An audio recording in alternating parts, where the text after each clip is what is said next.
And we on now. We on now. We back. We back. Whipping the spaceship back. It's your boy M.Scott from the Weekly Dog Sports Band Podcast Show. And I'm Eastside Ling, the man Taylor Street, baby. You already know what it is. We about to get it in. Yeah. For y'all. So stay tuned.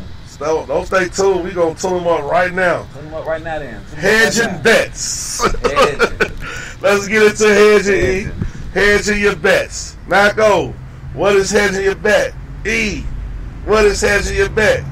Man, you already know what hedging your bets is. Hedging your bets is when you got more than, you have at least a three-legger and above, and two of your things win, but you got one game remaining.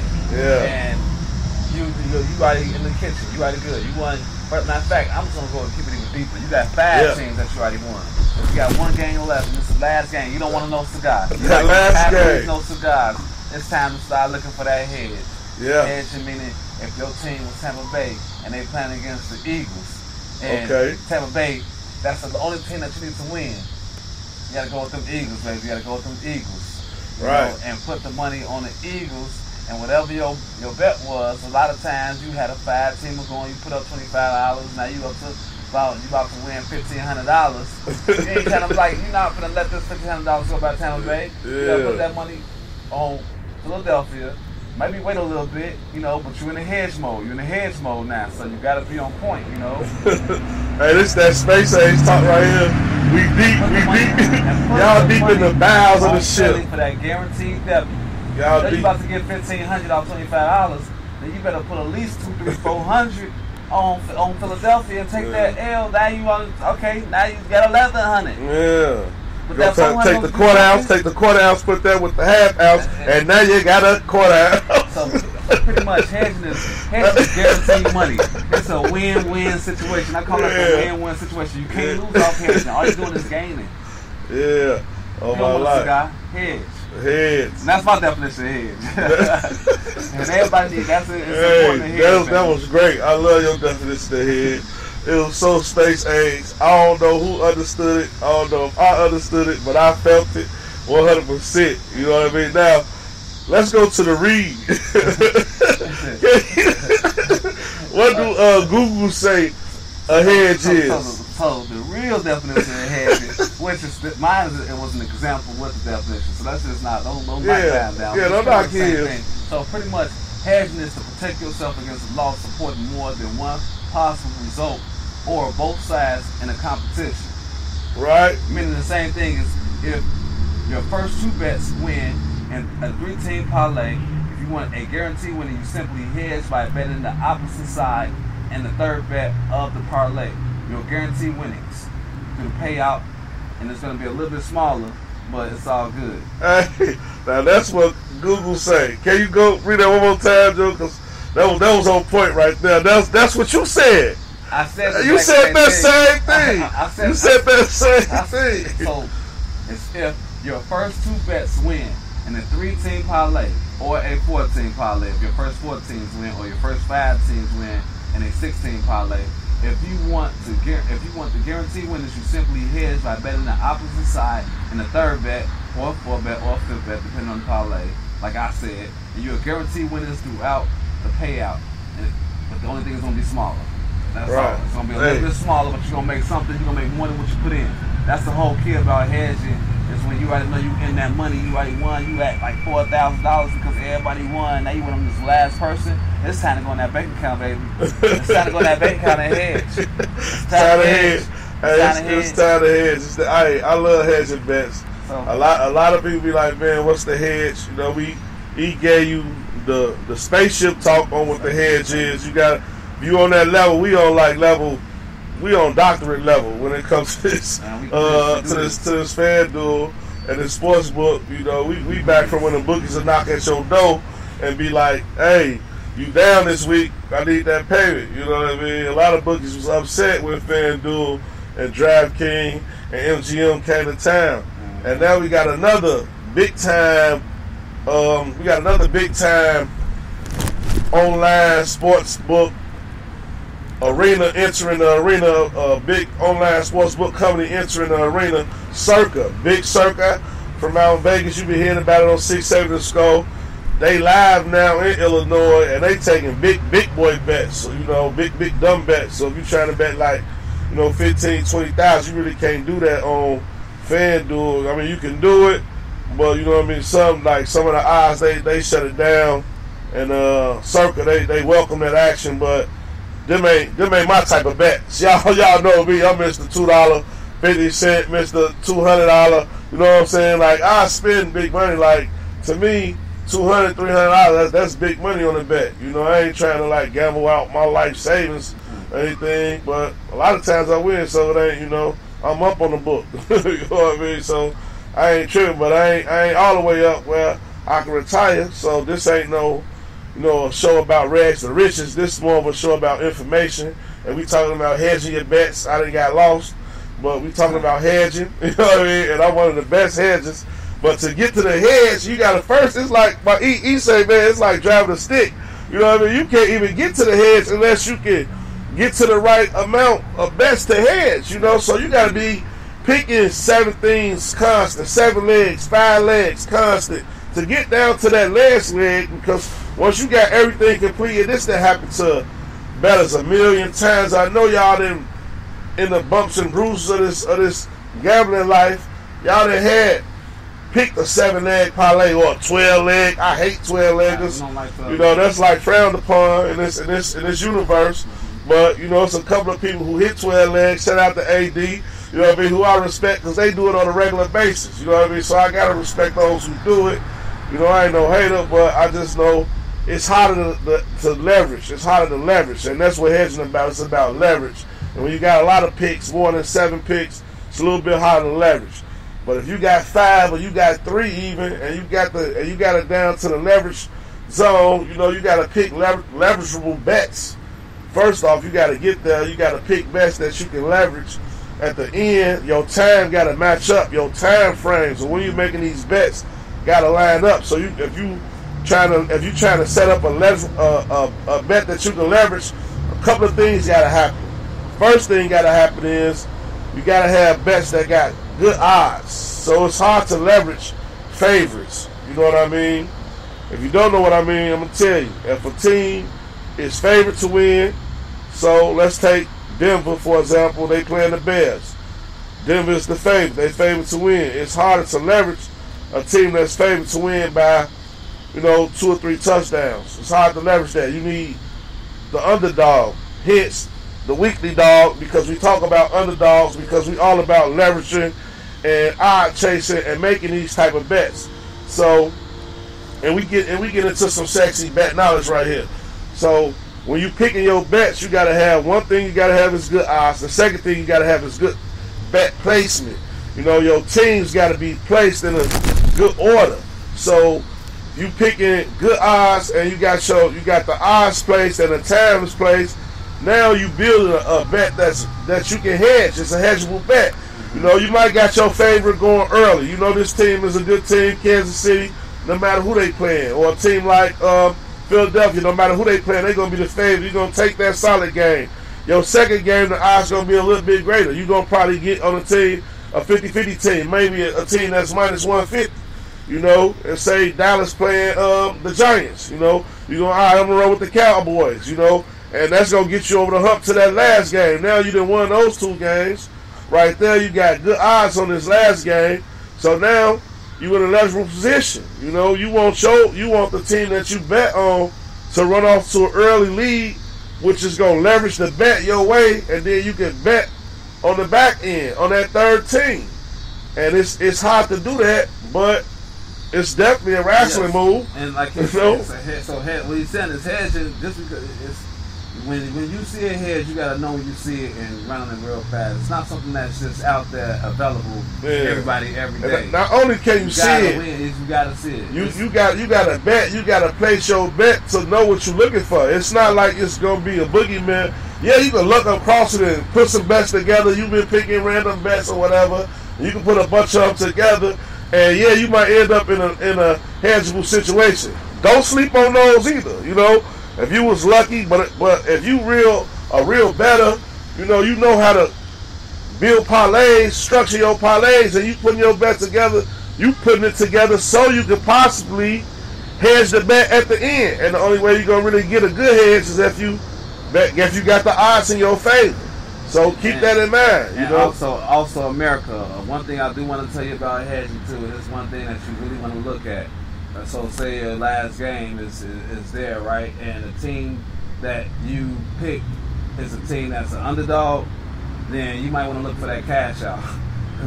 Oh yeah. You might want to look for the cash out. Let's not forget the cash out. It's to hedge if your team is the underdog and that's your last team. Yeah. Now, if your team is favorite, then that's when you start considering more of hedging. So hedging is a term that's utilized if it can work out. But if it's in a better place than the cash out.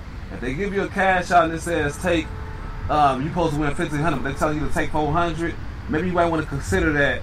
You know, you might want to, but you know, if you want to like sit back and relax, wait till the first quarter get around, you know, see how the game flows. That's when you start getting to hedging. If that underdog team goes up, that's when the hedge really start coming at you. That's when the hedge comes at you. Take it. And you gotta take your hedge. You take your hedge. You figure out what your hedge price is, whatever your leverage is on your bet.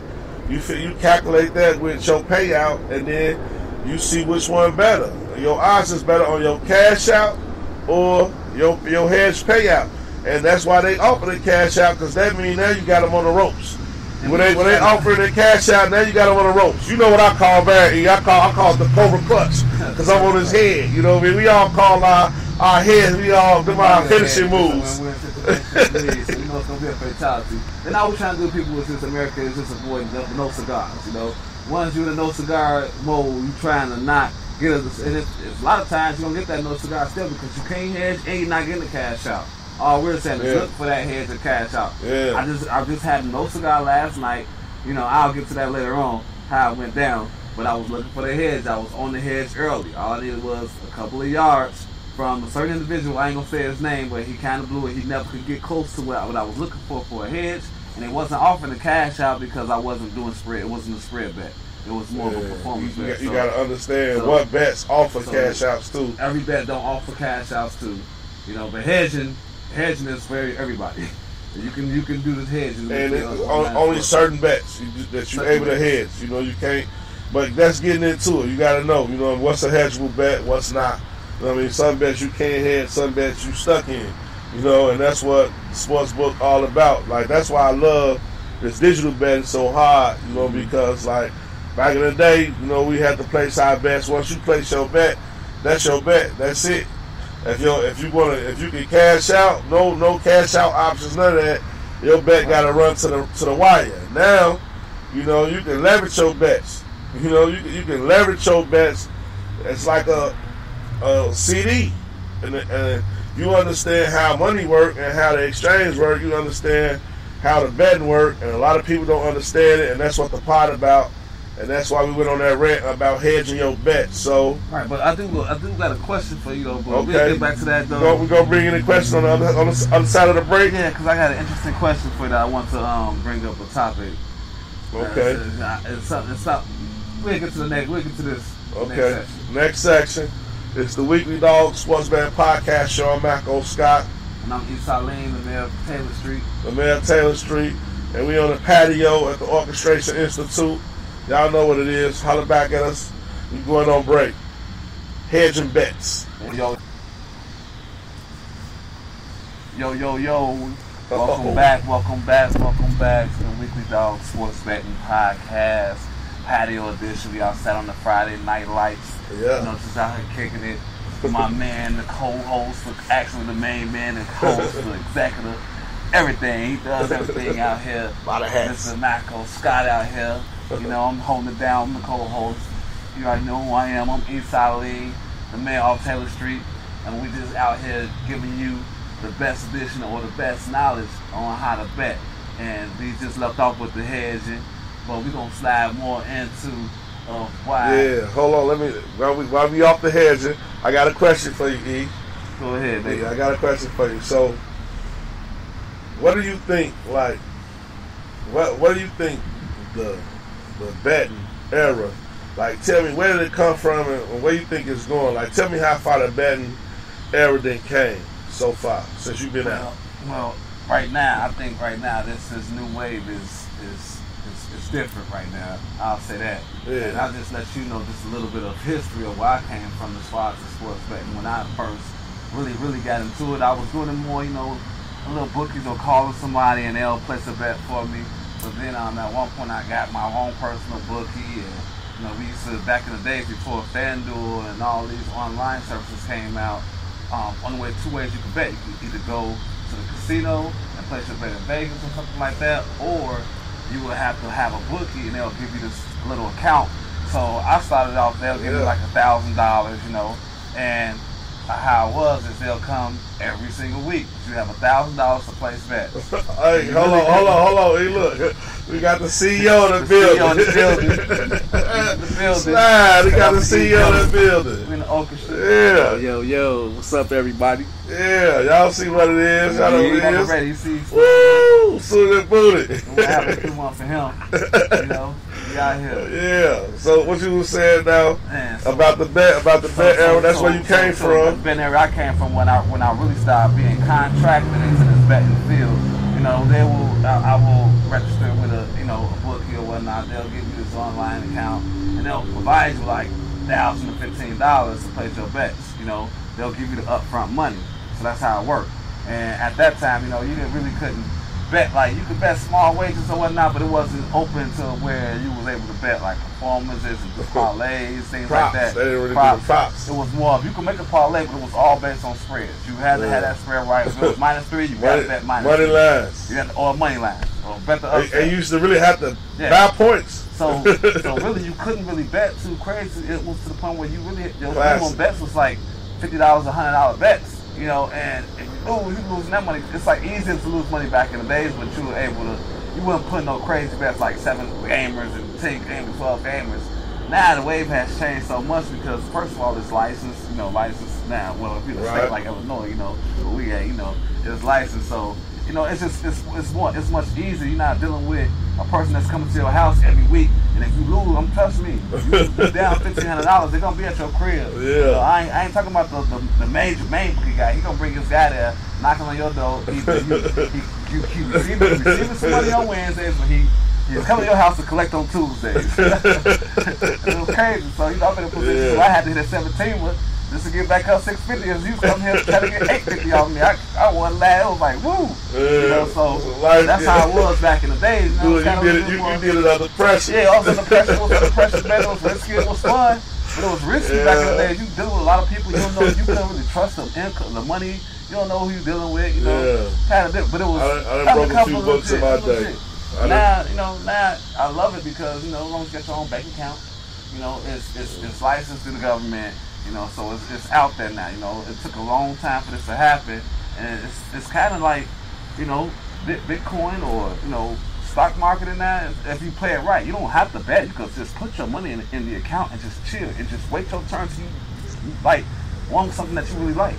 You don't just have to just, you know, I want to just bet all because I got all this money in the account. No, sometimes I'll wait until I see the bet I want or the bet I love. I'll marinate that bet for 2 weeks. It comes attack you like a dog. Like a dog attack the python. So that dog that take that python, cook that python. You gotta be patient. You gotta be patient. Take patience.